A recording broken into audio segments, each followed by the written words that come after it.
राजे कपडे बदलून सदरेवरच्या बुरुजावर उभे होते. गडाच्या दरवाजापाशी स्वार येत होता. खालच्या टप्प्यावर स्वार असताच अधीर झालेले राजे ओरडले, "अरे सांग, काय झालं?" आनंदाने स्वार मुजरा करून ओरडला, "आपली फत्ते झाली महाराज." राजे आनंदाने माघारी वळले.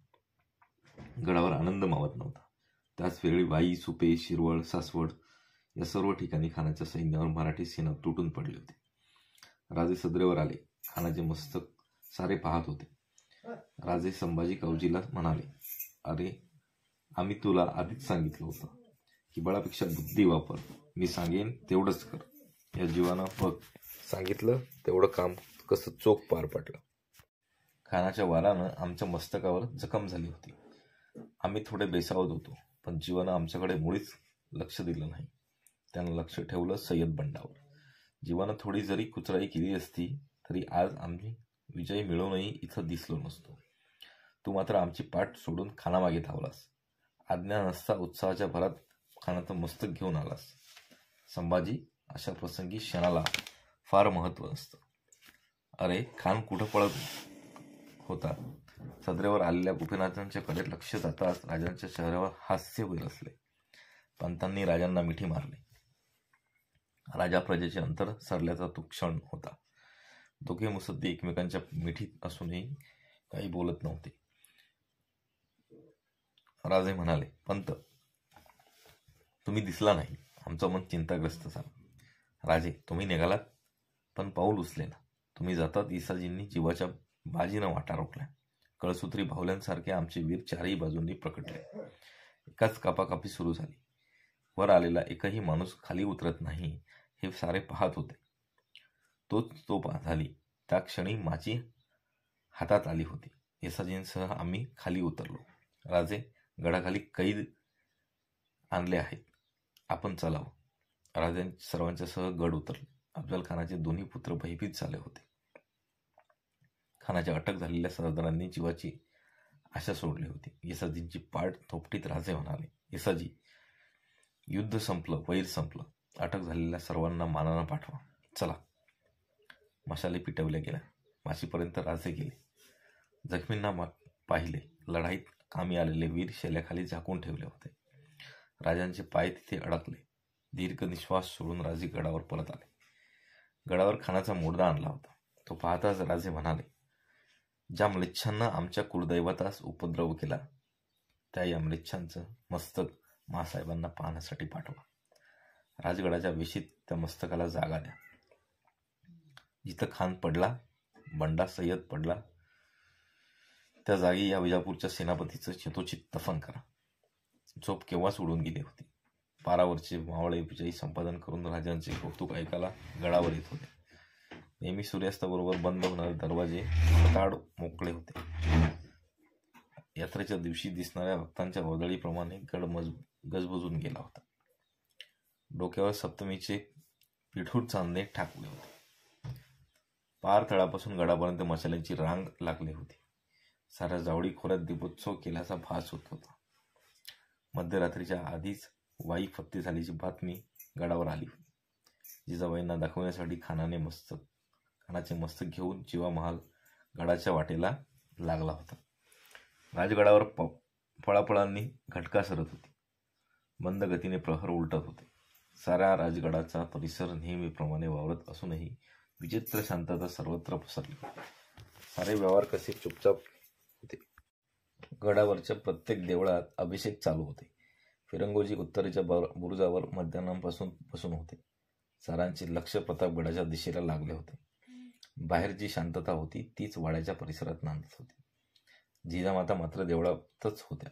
सकाळपासून त्यांनी पाण्याच्या थेंबालाही स्पर्श केला नव्हता. दोहोबाजूंच्या सुवर्णसमयांच्या प्रकाशात भवानीच्या मूर्तीकडे त्या टक लावून पाहत होत्या. देव्हाऱ्याच्या उजव्या बाजूला ठेवलेल्या तबकात मोहरांची रास होती. डाव्या हाताच्या तशाच तबकात एक अत्यंत तेजस्वी रत्नखचित सुवर्णमुठीचा खंजीर तळपत होता. जिजाबाईंचे ध्यान भवानीवर खेळले होते. ओठ थरथरत होते. भावना वेग न आवरता की प्रजाच्या फुलाप्रमाणे अश्रू टिपकत होते. 30 वर्षाचा शिवाजीचा काळ त्यांच्या नजरेसमोर सरकत होता. त्या पोराला हाताशी धरून केवढे मनसुबे रचले होते, केवढी स्वप्ने उभी केली होती. ते स्वप्न नुकते कुठे रूप धरत होते. तोच कोणत्या क्षणी कसली वार्ता येईल याचा भरवसा नव्हता. बसल्या जागी डोळे भरून येत होते. केव्हा अकारण अंगारा कापरा सुटे. जिजाबाई देवीची करुणा भाकीत होत्या, साकडे घालीत होत्या, नवस बोलत होत्या. पण ती अष्टभुजा काही सांगत नव्हती. तेच शांत हास्य तिच्या मुखावर ओसंडत होते. पायाखालच्या महिषासुराचा वध करीत असता सुद्धा ते रूप बदलत नव्हते. त्या हास्यात बदल होत नव्हता. मध्यान्ह झाली, सूर्य कलला, सायंकाळ व्हायला आली, तरी काहीच बातमी कशी येत नाही. काय घडलं, मग वेळ का लागतो? पावलांचा आवाज झाला. दासी मासाहेब मासाहेब म्हणत धावत आली. जिजाबाईंच्या सर्वांगाला कंप सुटला होता. कान अधीर झाले होते, मन दुबळे झाले होते. जिजाबाई देवीकडे पाहत मागचा आवाज ऐकत होत्या.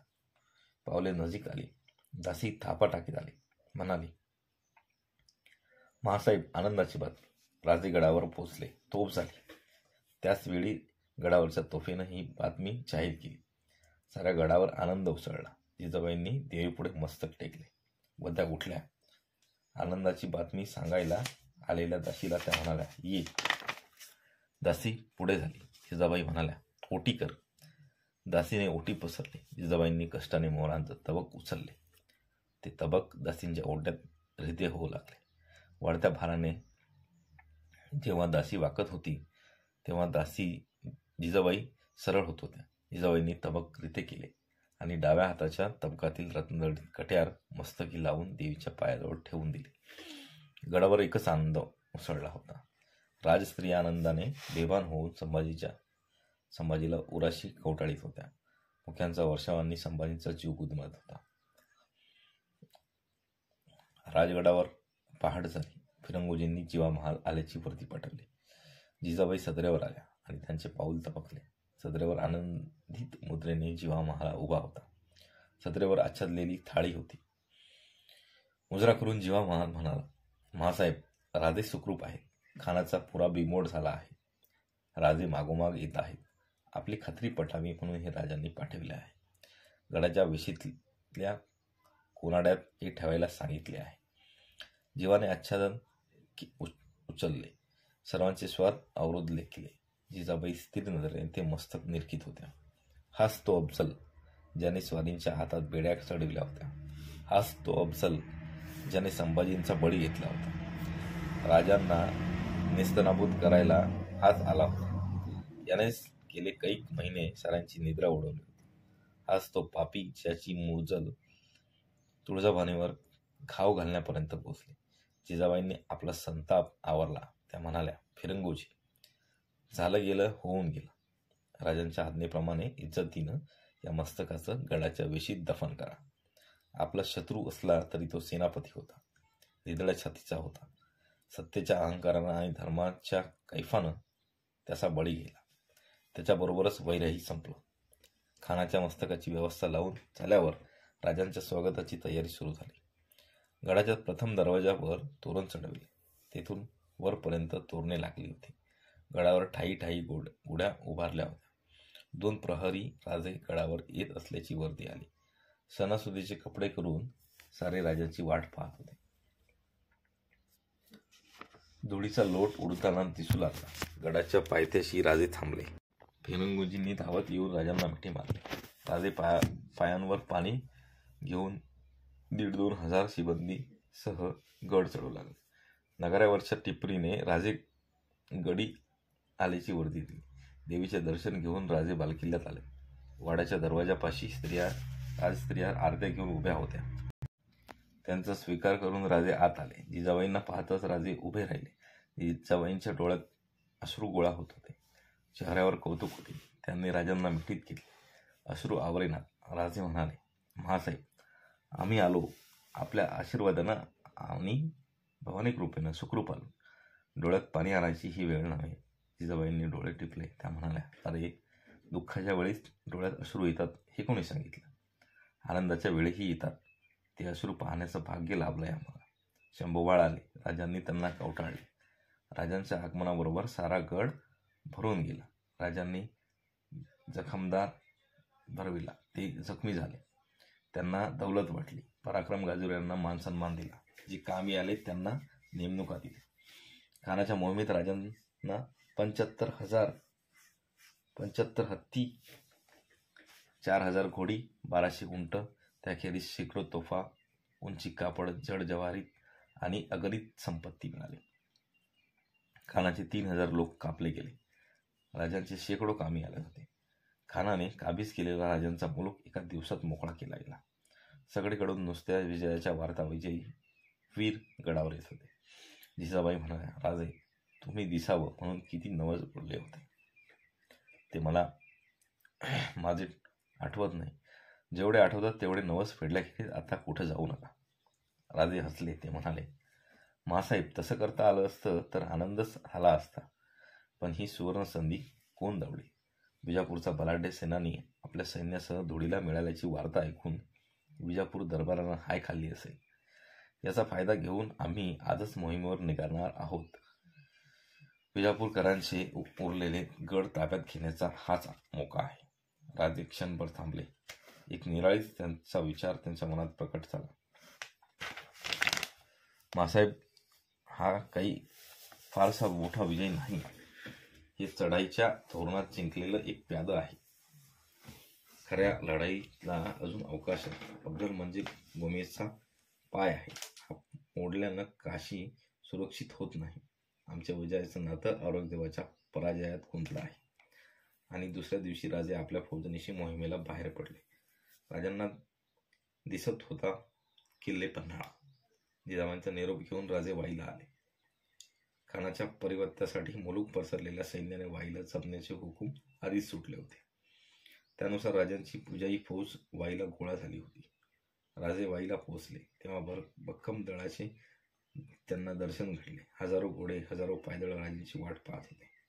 खानाच्या तळाशी जिंकलेले सामान वाईतच होते. सर्वत्र सामानाचे ढीग लागले होते.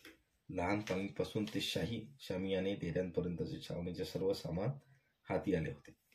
हजारो उंट, शेकडो हत्ती, सामान वाहतुकीचे बैल, गाडे, पालख्या, मेणे, अंबाऱ्या, हौदे असे नाना तऱ्हेचे सामान त्यात होते.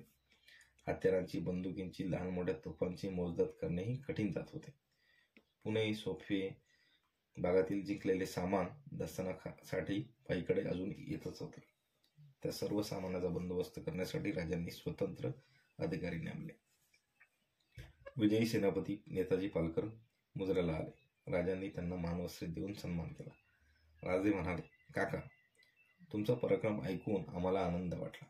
फाजलखान पळून गेला याबद्दल दुःख नाही, पण फितूर खंडोजी खोपडा पळाल्याचं ऐकून वाईट वाटलं. जातो कुठं तो? एक ना एक दिवस येईलच परत. महाराज, एक अर्ज आहे. काय? खानाचे सरदार जाधवराव पांढरे, खराटे व सिद्दी हिलाल शरण आले आहेत. आपल्या दर्शनाला येथे येऊ इच्छितात. जरूर. पराजित झालेले खानाचे सरदार राजांचे दर्शन आले. राजे म्हणाले, आमचं तुम्हाला अभय आहे. परकीयांच्या सत्तेचा लोभ उतरवून स्वकीयांवर तुम्ही चालून आलात. खानाचं वैर होतं ते मिटलं. आमचा तुमच्यावर राग नाही. तुम्ही तुमच्या मनाला येईल तो करायला मोकळे आहात. सरदारांचा कानावर विश्वास बसत नव्हता.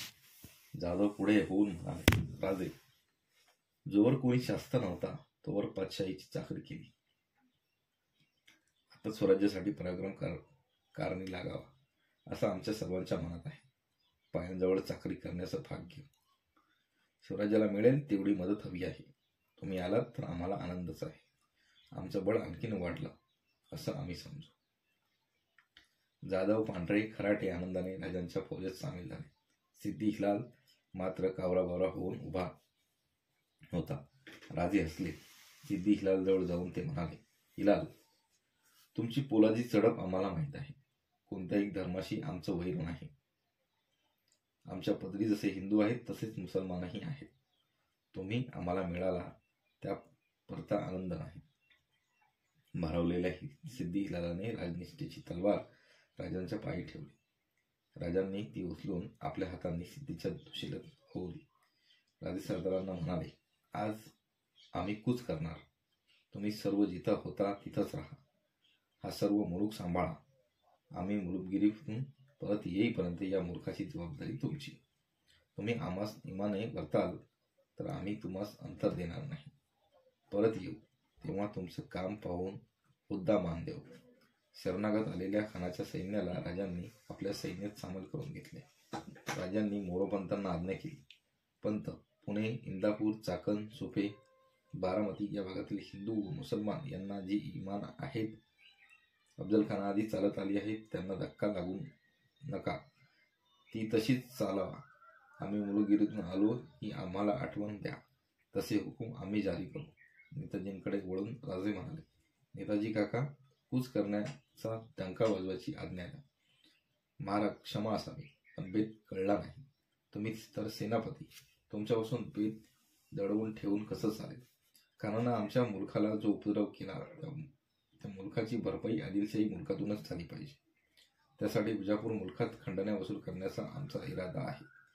होईल तो मुलूक ताब्यात आणण्याची आमची इच्छा आहे. पन्हाळा हा आदिलशाहीचा किल्ला, तो स्वराज्यात मिळवण्याचं आमचं स्वप्न आहे. चंदनवंदन पासून सुरुवात करून पन्हाळा पावे तो विश्रांती नाही.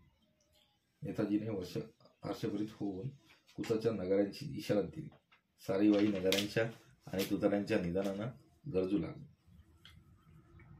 राजांची प्रचंड फौज स्वारीला निघाली. चंदनवंदन किल्ल्यांची नाकेबंदी करून राजांच्या फौजेने वाई प्रांत व्यापला.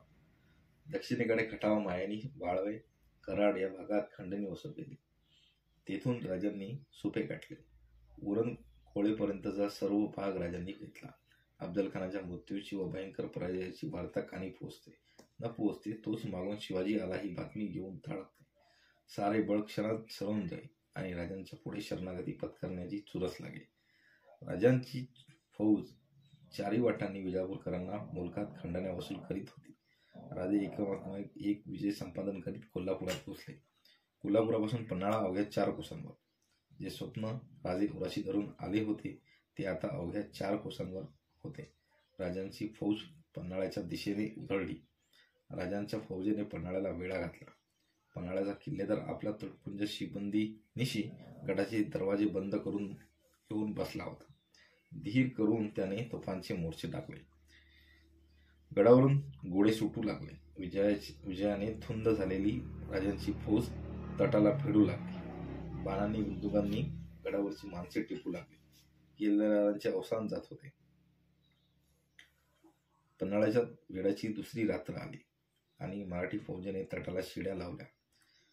चारी बाजूंनी एकच किल्लारी उठली. गडात उतरलेल्या फौजेने कापाकापी सुरू केली.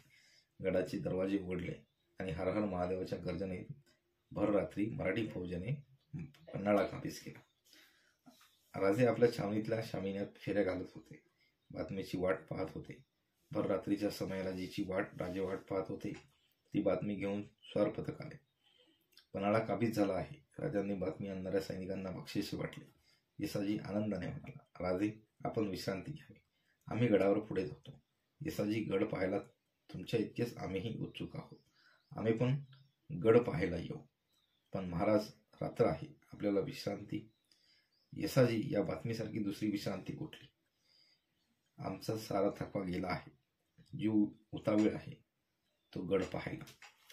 राजे घोड्यावर स्वार झाले. थंडीचे गार वारे अंगाला सोंबत होते. पहाटेचे धुके अंग ओले करीत होते. वाशेली परत होते. राजे अश्वपथकासह गड चढत होते. येसाजी, तानाजी पाठोपाठ होते. गडाच्या 4 दरवाजापाशी राजे आले. एवढ्यात रात्री गडावर येतील असे कोणाला वाटले नव्हते. राजांना पाहून हर्षभरीत झालेल्या गडाचे दरवाजे उघडले गेले. साऱ्या गडावर चौकी पहारे जारी केले होते. राजांना बिलकुल थकवा वाटत नव्हता. राजे सारा गड पाहत होते. प्रत्येक चौकीवर जाऊन सर्वांचे कौतुक करीत होते. गड फिरून येईपर्यंत पहाड झाली. राजे पूर्वेच्या बुरुजावरून उभे होते. पन्हाळ पर्वताच्या पायथ्यावर उभे राहून माळवत पाहण्याचे स्वप्न साकार होत होते. सज्जा कोठीवर 4 दरवाजांवर भगवे ध्वज फडकत होते. उगवत्या सूर्यकिरणांनी धुक्याचा पडदा सरकविला. सारा मुलूक राजांच्या समोर मोकळा झाला. राजांनी उगवत्या सूर्याला हात जोडले आणि त्यांची दृष्टी गडावरून फिरू लागली. गड विस्तृत होता. 4 दरवाजा, 3 दरवाजा, वाघ दरवाजा, आणि राजदिंडी अशा दरवाजांनी गडाची प्रवेशद्वारी रोखली होती. 25,000 खंडी धान्य मावेल असा गंगा यमुना व सिंधू कोठ्यांनी सजविलेला भव्य अंबारखाना होता. सज्जा कोठी, कलावंतींना सज्जा यांसारख्या गडाच्या वैभवात भर घालणाऱ्या सुबक इमारती होत्या. अनेक मंदिरे गडावर होती. मुबलक निर्मळ पाणी पुरवणारी नागझरी अंबरधावा होती. मजबूत तटबंदीने वेढलेल्या देखण्या बुरुजांनी डौल बाळगणारा बुलंद किल्ला स्वराज्यात आला होता. वैजापूरकरांचा कौस्तुभ राजांनी जिंकला होता.